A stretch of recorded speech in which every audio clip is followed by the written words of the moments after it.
So what did you think of All-Star Superman? I really enjoyed it. Yeah? I had a good time with it. I know enough about Superman, like going into it, like when we read the Blackest Night, I did not know a lot about Green Lantern. Mm-hmm. So that was like a lot of info for me to take in. Like this, I knew a lot about, like I knew the basic lore of Superman. I know a lot of like the villains and the other characters. I never heard of Zabaro except for the pizza shop. He's brand new. It was brand new. Okay, Yeah. cool. I wasn't sure. Yeah. Neither had we. Yeah. Yeah, I really liked it. YUNKJunk! Skiddly-doo. Skiddly-dip-doo. Skiddly-doo. What's up, Troll Sidekicks and Hedgehog out there in the Geek Nation? Sorry. Welcome to the All-Star Cult Pop Podcast, episode 86, a show where we talk about movies, TV, comics, Grant Morrison, and all the other things that scratch your nerdy little itches. I'm coming to you live with these folks from the YUNKJunk HQ. YUNKJunk. A bomb-ass podcast production space in Philadelphia, PA, where this is going great. I'm your frankly quiet host, JD of JD's Hero Complex, located at 4327 Main Street, Philadelphia, PA. It's a rad-ass comic shop that caters to rad-ass folks like you. So come buy my rad-ass shit with your rad-ass money, and we'll do a rad-ass high five. With me tonight to talk is Alice. Hi. And Noel. Can you describe to me what a rad-ass high five is? Do it. Nope. Nah, that wasn't rad. No, that wasn't it. That's there it. we go. There it is. The third one, that's that a was rad ass Yeah. high five. It's one you have to build up to, apparently. It seems like it was just a regular high five. You didn't experience it. Give him one. No, it's fine. I leaked a little bit. Before we jump into tonight's show, we want to thank you for joining us. It's the drippy drops. If you're here with us live, feel free to comment. You're not, because we did this last week. You can tell because I have glasses on now and a ponytail. Even if we ever tried to, you are incapable of not mentioning that it's recorded. It's true. Well, don't. We will comment. We'll comment anyway. Yeah, do it anyway. Like, we love you. We're in the chat. Actually, the most engagement I think had this year was from a couple weeks ago, where it was a pre-recorded show, but we were all in the chat and we had a blast. Anyway, get in the chat. Join in the chat, damn it. For tonight's main topic, we're going to revisit the 2005 classic comic book All-Star Superman, which one of us has never read before this week. I don't name any names. Guess who it is by the comic book size in front of us. But before we get into that, I'd like to introduce a new old segment. Hey, Cold Poppers, what's poppin'? Alice, I have a question for you. I probably spoiled it. But what's poppin' this week for you? Speak for me. Yeah, which we've already established is actually next week. Yeah. What's popping for you? Last week. What's popping for you last week's next week? Yeah. Yeah. Oh, I'm so confused. Don't do timey-wimey. No, I'm just kidding. I have been watching Never Stop Blowing Up. Never heard of it. It's new. That's why. Solid advice, though. Yeah, never stop blowing up. You have to keep blowing up. Yeah. Yeah, just keep doing it. It's a solid advice. So what Never Stop Blowing Up is, it's on Dimension 20, which is like the D&D channel of Dropout TV. You've been telling me about this for so long. They're all so good. So this is the newest season, but it's a different tabletop RPG. It's a different game system. It's not 5e, which is usually what they play and usually what I watch. D&D 5e. It's one of the, this is, don't apologize for your nerd level. Just plow through it. All right. So it is a homebrew style system that's based off a different game style called Kids on Bikes. And this is, So this is loosely, it's basically Kids on Bikes, so I've never watched anybody play Kids on Bikes. I've never played. I've only ever played 5e. Yeah. And so the concept of this campaign is so fun. The story is a group of people. There's 6 players, 1 GM. These people work in a video store together that's going out of business because Netflix. Like we talked about last week, we talked about Blockbuster. So it's basically Blockbuster and they're going out of business. And they're closing that week and they have to get this guy to return this videotape that he's had for months and months and months. And been there. The old guy comes in to return this videotape. You've been there. I've been in that guy. Before. Boy, we've all been in that guy. No, I mean you kept the tape or... Oh, no, I just had to return it. Okay. So you fucked him. Yeah, wait, was that not clear? Yeah. Look, there are layers. Layers. I I took his and VHS I fucked every and I layer. fucked him, and I didn't want to fuck him again, so I kept the VHS. What happened at Blockbuster for anybody who wasn't around? Yeah. So you have to take a VHS to Blockbuster because you get your card punched. Yeah. And you're fucked. Yeah. Card punched. Card punch. It's a euphemism for butt stuff. Yeah. Yes. Yeah. Thank you for filling the hole. Hey. Bwah, bwah, bwah. Okay. Anyway. In the story, this guy comes to return this VHS tape like the last week that the store is open, but then he puts the VHS tape on, and the remake of Jumanji style, they all get sucked into this VHS tape. Of course. And so now they started off playing different, like certain characters, like the workers at the store, but now they're playing their alter egos in a 80s action comedy. Let's go. And Let's go. There's one character named Jack Manhattan who's basically John McClane. Their names are also very funny. There's one named Greg Stocks, who's James Bond. Get it? Stocks and Bonds. Oh, Jesus. My personal favorite is Vic Ethanol instead of Vin Diesel. He's the Fast and Furious character. Nice. But it's so fun and it's so chaotic. Vic Ethanol. That one really got him. That really tickled him. That was awesome. There's also, this one is so obvious. There's a character, Kingpin. Yeah. Kingskin. But they are, all the people are so funny. Fuck this show. They're That's all awesome. improv comedians.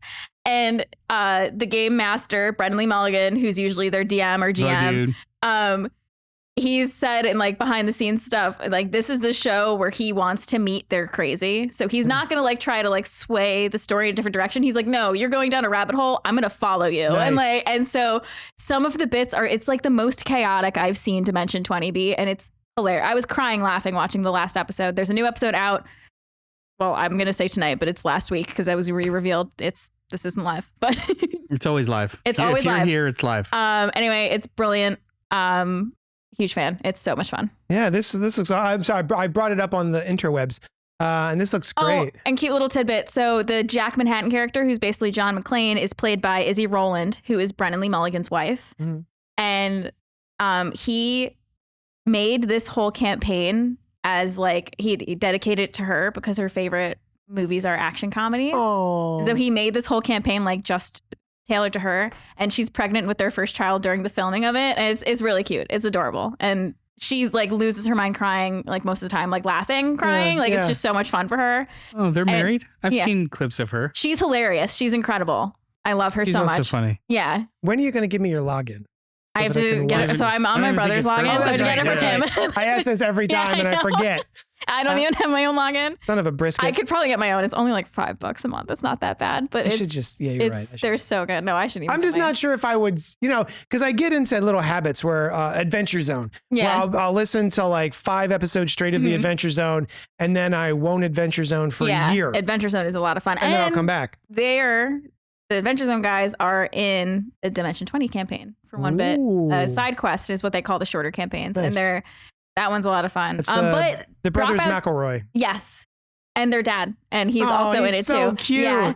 Merle. No.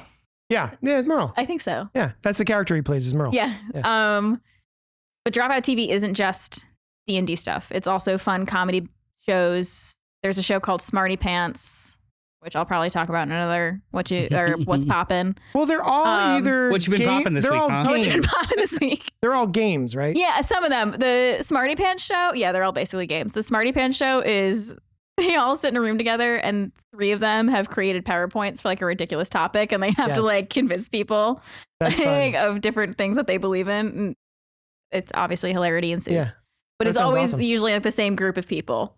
They're all like the dropout / college humor gang. And so do you start to form like a bond with these? Oh yeah. These YouTubers? Yeah. Yeah. Parasocial. Yeah. Yeah. Yeah. I love all of them. You have like a favorite? Yeah. I have a soft spot for Zach Oyama, who isn't in Never Stop Blowing Up, but I also have a huge soft spot for Allie Beardsley. I have a little crush on them. They're awesome. I love them. Nice. And they're in Never Stop Blowing Up, and they're absolutely hilarious. They're always I'll try hilarious. It for a month. They're always hilarious. Remind me after the show to sign up because I'll forget. JD. Hey, Noel. Hi. What's been popping in your Spotify? Oh, in my Spotify. Well, I'll tell you what. So there is a little known rapper named of Eminem. And he has an like alter ego, just like the candy. Like Michael Mathers? Marshall Mathers. Michael Myers. Michael Myers. Marshall Myers. Marshall. Slick Shady Marshall Myers. That'd be his name and never stop blowing up. Slick Smelly Marshall Myers. So I was a big fan of Eminem when he dropped. We're the age. Yeah. Big fan. And bought all of his albums kind of the day they dropped. I was always excited for a new Eminem album. And then there were like 2 or 3 albums in a row that were so bad that the only way I could justify how the drop in quality was he had made a deal with the devil originally, right? So he made a deal with the devil to just be insane with wordplay and rhymes and everything like that, and able to just put things together in a way that my brain can barely comprehend. And one of the best rappers alive. And then the time ran out on that contract. And so that's where those 3 albums came from. And then he renewed, he got another drop of blood. Here, dig some more. Yeah. And then started sort of after Recovery, I think. Maybe it was Recovery, where he started being good again. Actually, Recovery was the last good one, because you've got like 7 albums after that. Marshall Mathers LP, Revival, Kamikaze, Music to be Murdered By. So the bad ones were down. Relapse. Relapse. I think Encore was not great. Hey, Relapse. Good. Yeah. So it turns out he was having some issues with drugs. Surprising no one really. So that's all to say that a new album dropped this week, and it is getting absolutely shit on, because I think the problem with the way we consume things now is everything is in 1-minute clips at most. It is a TikTok, it is a short on YouTube, and you don't really get the full effect. And gone are the days, I would say, gone are the days where we would go to buy an album and listen to the album. You would just buy a record and listen to the whole thing at least once, and then you could skip around and find the songs you really like. I don't think people do whole albums anymore. I don't think they have for like 20 years. Oh, yeah. Okay. Yeah. So yeah, I think part of the problem is no one has listened enough to this album to realize what's happening. So what is happening? It is a concept album because a lot of the people we're talking about right now are, oh, he's so cringy and he's making fun of midgets and he's making fun of blind people and Christopher Reeve for some reason. And it's all very, very cringy. And it's about him like, oh, you can't cancel me. I'm Slim Shady. You can't cancel me. And basically it's every white guy. So dumb. Yeah. With power. Got it. But the whole thing about this album is that it is a concept album where Marshall Mathers is killing off his alter ego, Slim Shady, who kind of got him where he is, but now just does not have a place in 2024. So it is like half of the album, more than half of the album, which I think is a misstep. It's too much of an album, like to make the point. But a lot of the album is just really cringy stuff like that. And there's actually a song on that where I couldn't believe my ears. I was like, this sounds like it was back in 2004 when he was making awful albums. I can't believe we're doing this again. Like, what's up? Turns out that was from 2004. It was from that, it was a B-side or something they never released. So yeah, basically it's him killing off his alter ego. It's cringe on purpose. And I think that's kind of interesting, theoretically, as an album. I'm looking at some of the not great. Reviews. The album is like, there are songs that you turn on and you crank and it's got a great beat and you really feel it. I don't think there is one song in this album that has that sort of crank it kind of vibe. There's a lot of great wordsmithing happening, but yeah, as far as like a banger, none. Solid swing, but not real connection. Yeah, basically. Yeah. Pitchfork's giving it a 4.8, and they get it. It's a concept album about killing his alter ego, but it can't save his impishly clever Eminem from the same tired, dated, developmentally arrested material. Yeah. So even packaging it as a getting rid of it, it's just too much of it. Yeah. Too much of the album is the Slim Shady persona before he gets killed off. And then even after that, it's like, well, there's no real bangers anyway. I think I stopped my listening or just like paying attention at the Eminem show. I think that was probably the end. After that, it was just you'd hear singles and stuff. But I think I peaked with Eminem show with him. I just love his wordplay. Like it sends tingles down my neck when I hear a good wordplay. Yeah. There are songs that I still listen to of his, and all of them are from before early 2000s. Yeah. So that's what's popping this week. Hey, Noel. What's been popping with you, brother? Well, since this is the comic book show, we're going to talk about a comic book. I want to talk about something that was just announced last week. See what I did there? I actually pretended like it's supposed to be the time that's supposed to be. Listen, I was on board. I had my glasses on and a ponytail. I changed my hat for this. I wasn't going to change my outfit. T-shirt got sweatier. Yeah. So last week, this time, DC Comics announced their new initiative. Now, initiatives are not the same as events. An event is just like a line-wide big action movie. An initiative is usually a large publishing endeavor to change the line, reinvigorate the line, or do something. But typically, they last for 5 or 6 or 7 years. Like it's the new thing. It's called All In. So what they're doing is you've got writers like Joshua Williamson and Scott Snyder kind of dual spearheading All In, which is the current continuity getting a bit of a boost of like all jumping on points, shuffling around some creative teams, and coming off of an event, something big happens, and maybe the Justice League are coming back because they've been gone for like 4 years now. Yeah. But then at the same time, something else does happen that creates a whole new universe, a whole new world, which Scott Snyder will be spearheading, which is the Absolute Universe. It is brand new versions of these characters that have never, so like younger, darker versions of these characters. The way that they described it in the hype video was, in the current event, something is going to happen that involves Darkseid. Oh. Surprise. Yeah. Or somewhere outside of it, just on the heels of it.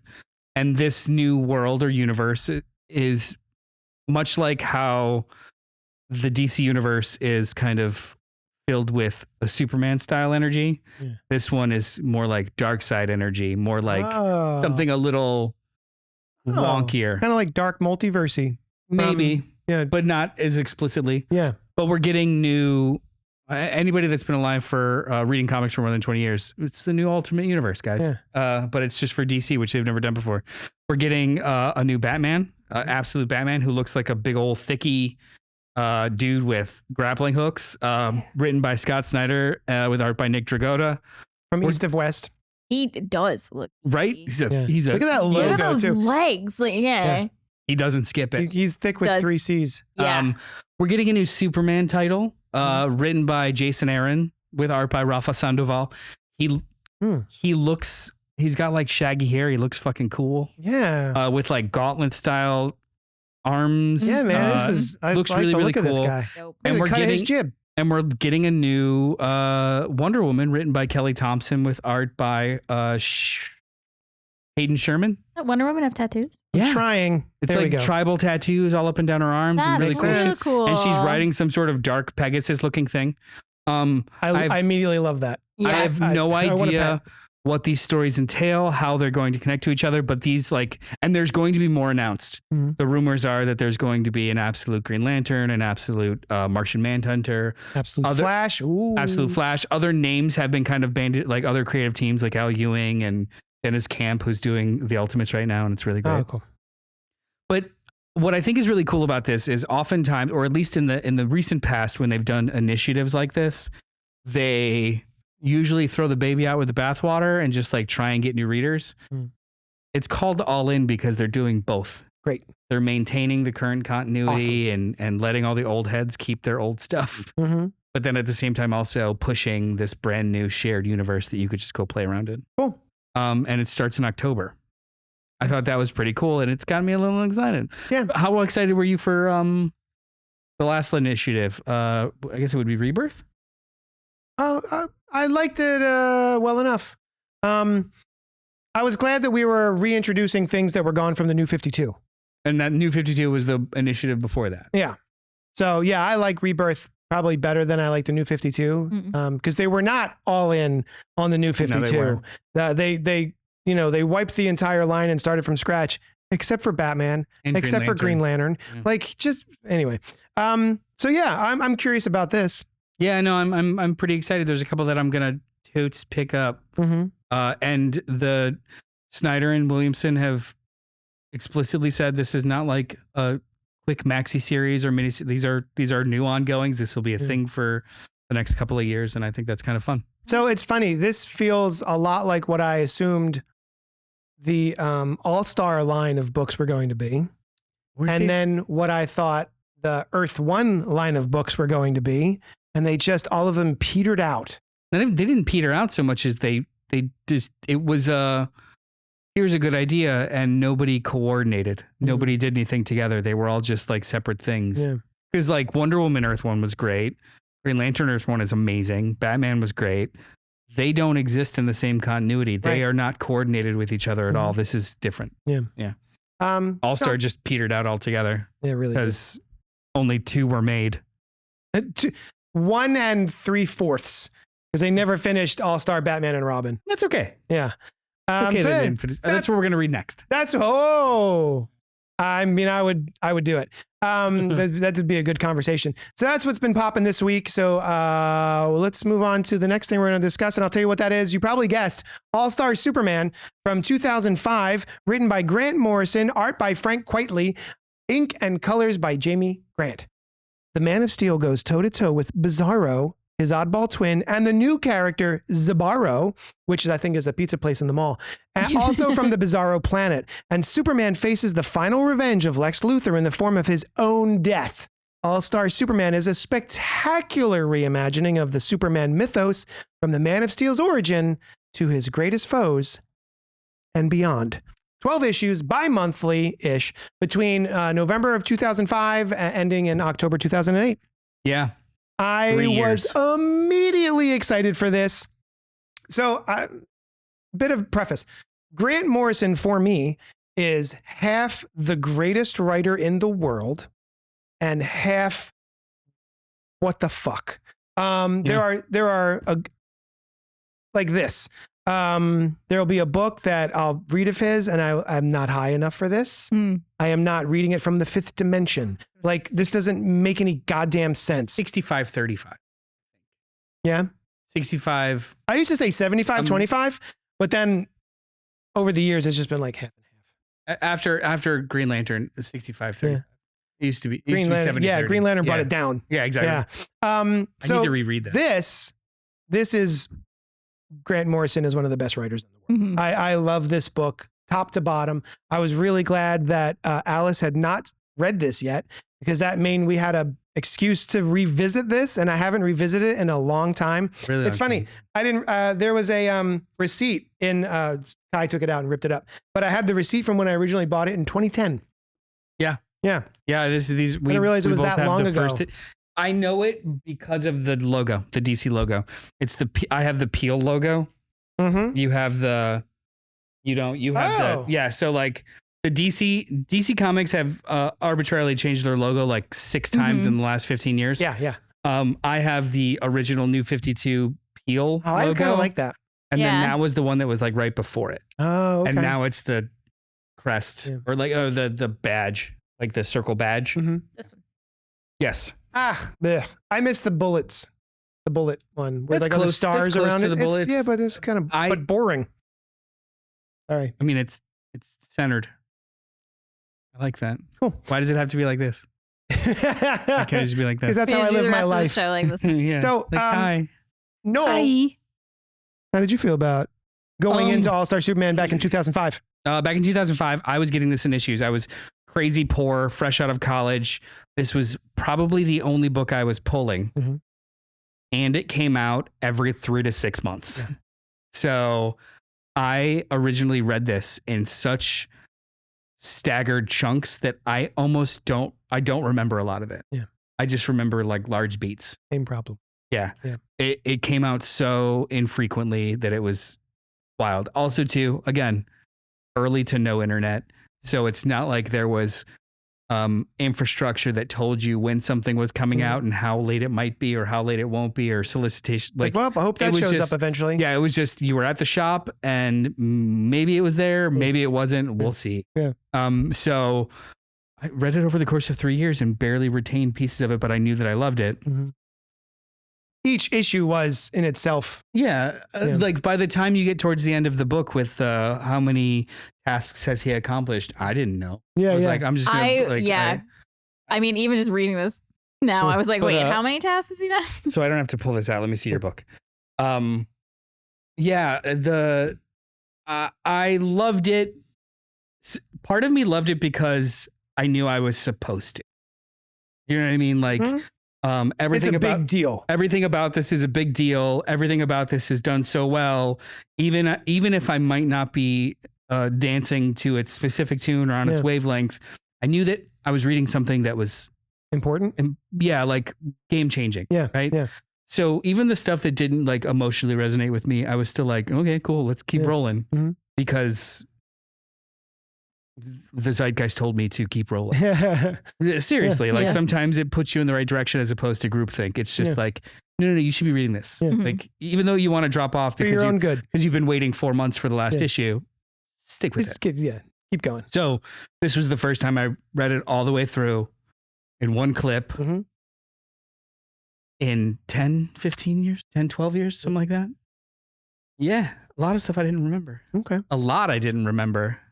So Alice, you haven't read it, so I can't ask you about your previous experience with All-Star Superman, because did you know that there's an animated film? Have you seen that? No, I haven't. Okay, never mind. It exists. You should check it out. So, all right. So let's start with how did you feel coming into All-Star Superman? Do you know Grant Morrison? Personally. Yeah. Do you know them? Are you aware of I'm not sure I do. work? What else have they done? Well, they're finally reprinting We 3, which you're going to have to read when it comes out. Okay. And then Sea Guy, which was awful. You're just going for the most obscure shit. X-Men, and game-changing run on X-Men. Doom Patrol, New X-Men. Animal Man. A very long Batman run. Yeah. He essentially created Damian. Okay, then I've read. He's responsible for Damian. I recognize the name. I usually read, like, if I go for a DC comic, I'm going to grab the Batman or a Nightwing or something. So you've definitely read. Yeah. Mm-hmm. And an excellent, anybody who hasn't read it, an excellent novel called Super Gods, which is half the history of comic books and then half autobiography. And his use of drugs to reach a different dimension, and magic and real magic. So highly recommend Super Gods. It is fascinating. It has illustrations by Frank Quitely also too. Oh, not my copy. Yeah, really? There's a copy. Didn't he do like the cover and all kinds of other shit? Oh, not my copy. I maybe I need misremembering. To look at it again. Yeah. So what did you think of All-Star Superman? I really enjoyed it. Yeah. I had a good time with it. I know enough about Superman, like going into it, like when we read the Blackest Night, I did not know a lot about Green Lantern. Mm-hmm. So that was like a lot of info for me to take in. Like this, I knew a lot about, like I knew the basic lore of Superman. I know a lot of like the villains and the other characters. I never heard of Zabaro except for the pizza shop. He's brand new. He's brand new. Okay, cool. I wasn't sure. Neither had we. Yeah. I really liked it. So what was your experience with Superman as a character? Do you care about him at all? Yeah. He's your man. He's my man. He's your man. As I've told the story before. Yeah. I watched Christopher Reeve when I was a kid, seen all the movies, and like whenever he pops up with in a Batman thing, I love Superman's relationship with Batman. Yeah. I love them together. I think they're fun. Nice. Yeah. So anytime he pops up in a Batman, anytime he pops up in a Batman thing that I'm reading, I'm like, nice. I love this. What did you think of Frank Quitely's art? I really enjoyed it. Yeah? I really liked it. I loved... I've found that he can be what's it called? Acquired taste. Really? Yeah. Oh, no. There are people who hate him, and I'm like, I fucking love Frank Quitely. I love the art. I liked the... when Lois Lane gets the suit I loved all that. The art of that might be my favorite issue. Favorite issue. Yeah. That was great. I loved that issue. Yeah. So. Yeah, that's. Oh, look at that! That's look at that! Sick. Oh, right. I don't have it on mine. Oh, I love that image of them on the moon kissing. The spot. Oh, his spot varnish. My favorite bit of this is the dust she's kicking up. The moon dust she's kicking up. It's such a nice little touch. Oh, so good. Yeah, Frank Wiley. Like I do think that his figure shapes are acquired for sure, but how he articulates like emotionality and acting and scene progression, top tier. Yeah. There's no one else like him. So going back now to reread it, what'd you think? You said there was a lot of things you forgot. Yeah, I mean, most of the second half. Yeah, same. I completely forgot most of the second half, including like the finale. Yep. Like all the shit with Solaris and I forgot that too. Solaris. Yeah. I forgot all of it because the stuff that I think my memory of it, other than just like the prestige it holds in my head, ends around the Superman Squad issue.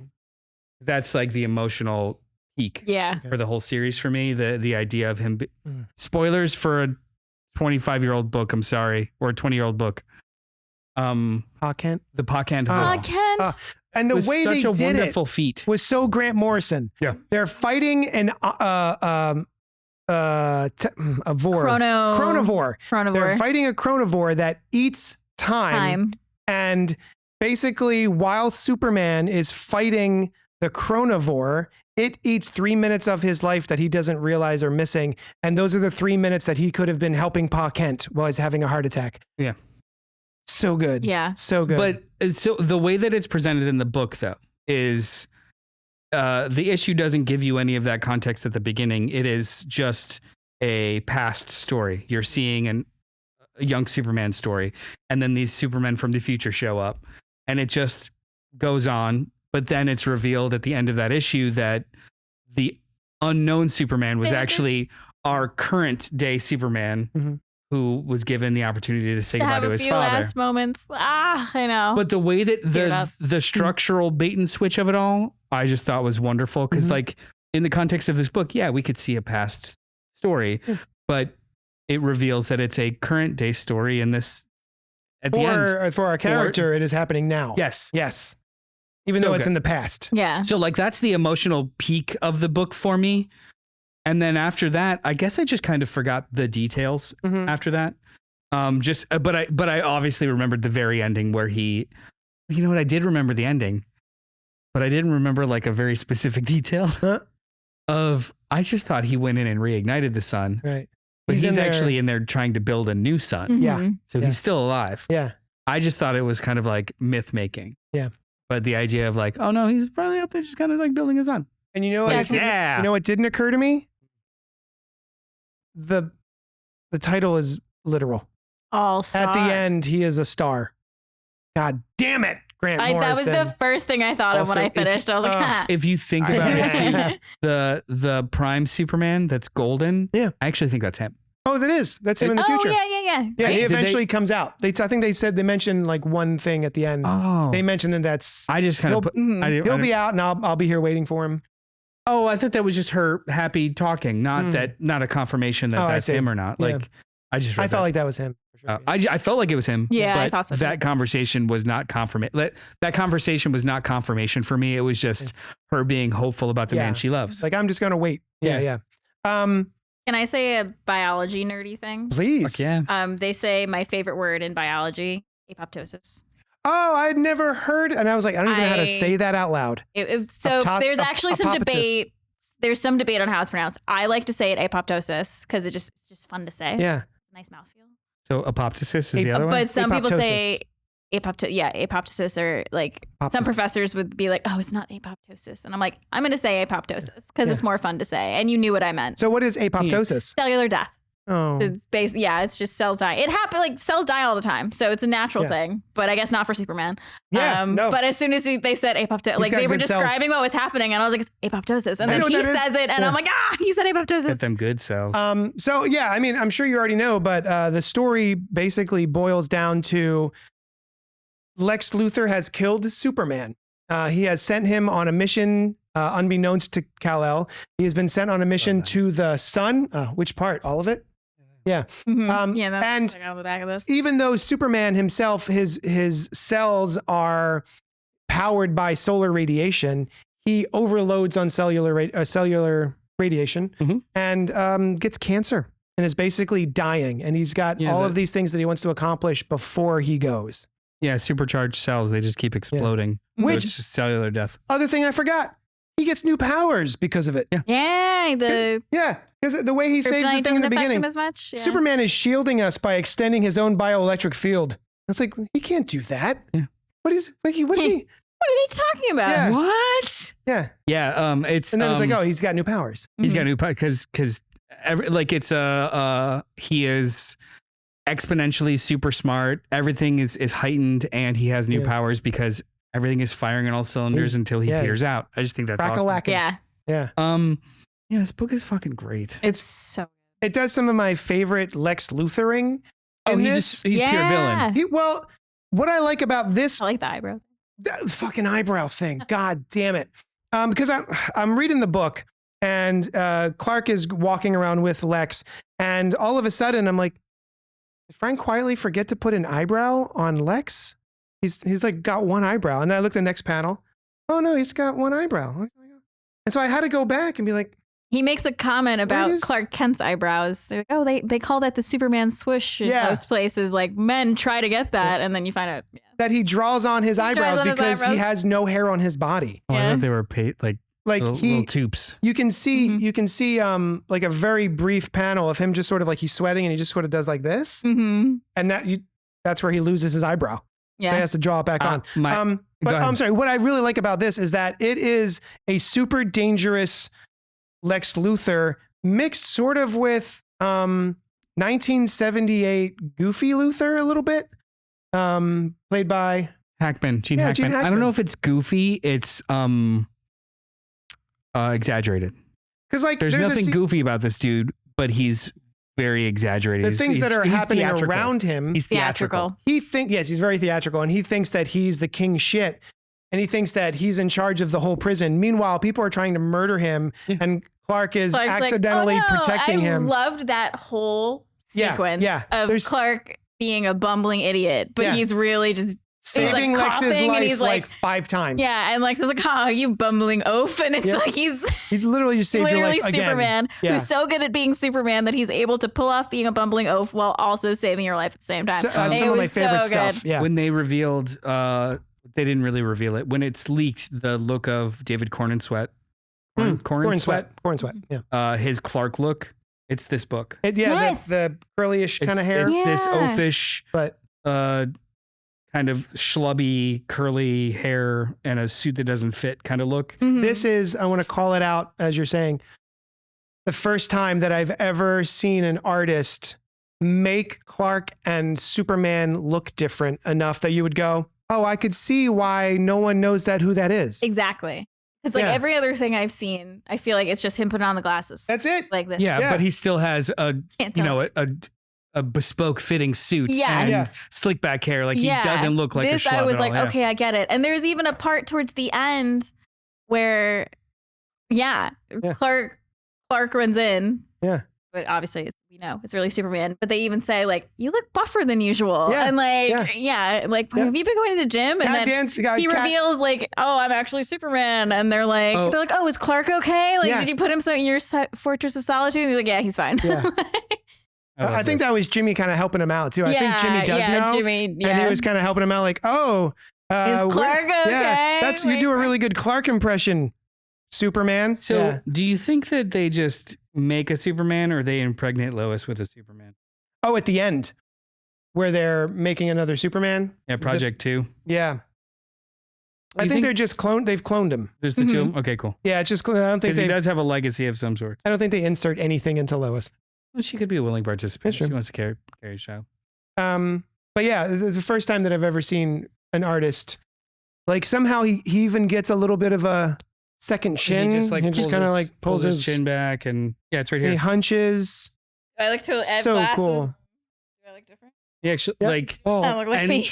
And Frank quietly did the work. Like in the Absolute Edition, there's actually like he made sure when he did the two different versions that the actual center mass is the same, and it's the same figure that he's just manipulating. That's brilliant. I just think this is fucking great. That's brilliant. Like he didn't just make him fatter. Like he actually just like changed his posture. He took the figure, changed his posture, and made sure that they were the same center masses. So cool. Absolutely brilliant. This is just. It's masterful. Good comic booking. Yeah, it really is. Yeah. Did you guys have any favorite bits? Well, my favorite bits are the bits were saving Lex.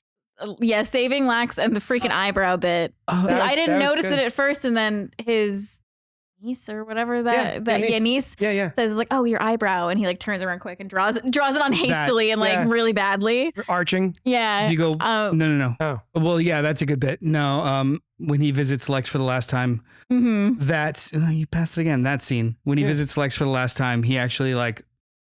Earnest plea of like, this is your opportunity. You've got 3 weeks, do something. You've won. And he just spits it in his face. Yeah. I'm like, that's awesome. That's like, that's a super good scene. Yeah.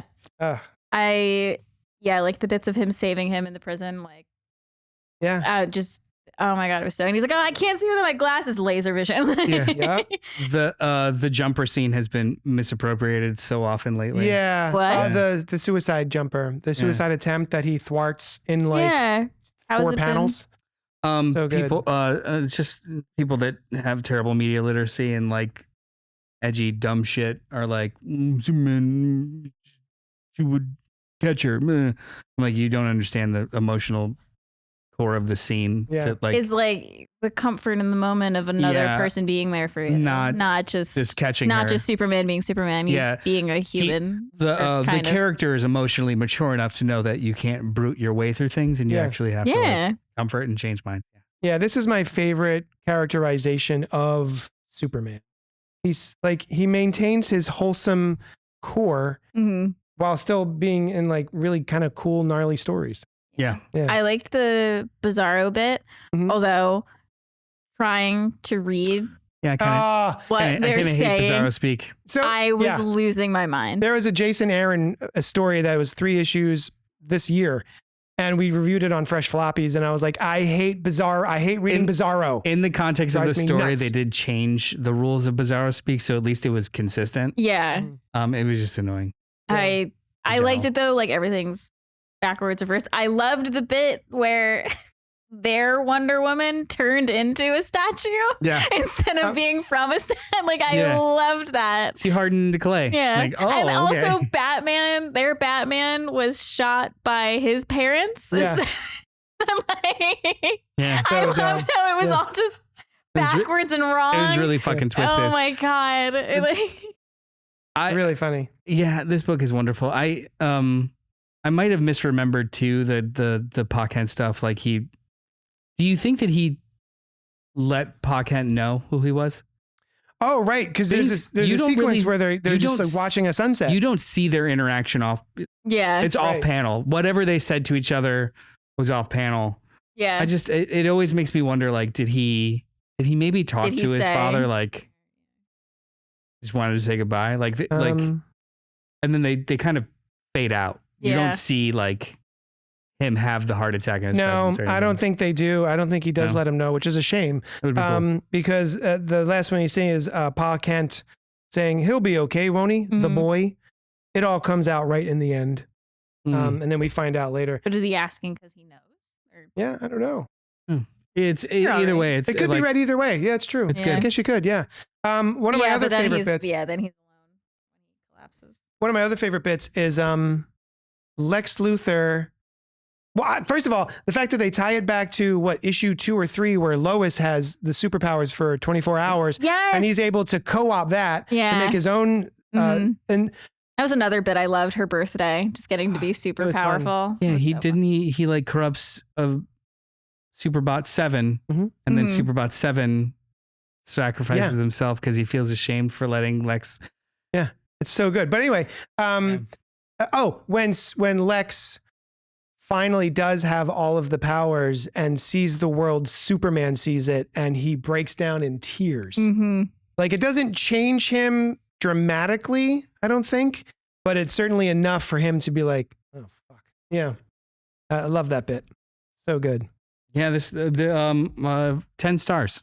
Yeah. Highly recommend. Yeah, out of 5. I also like this detail when he finds out his father is dying. He's flying so fast his hair is on fire. Yeah. Yeah. Oh, so good. Yeah.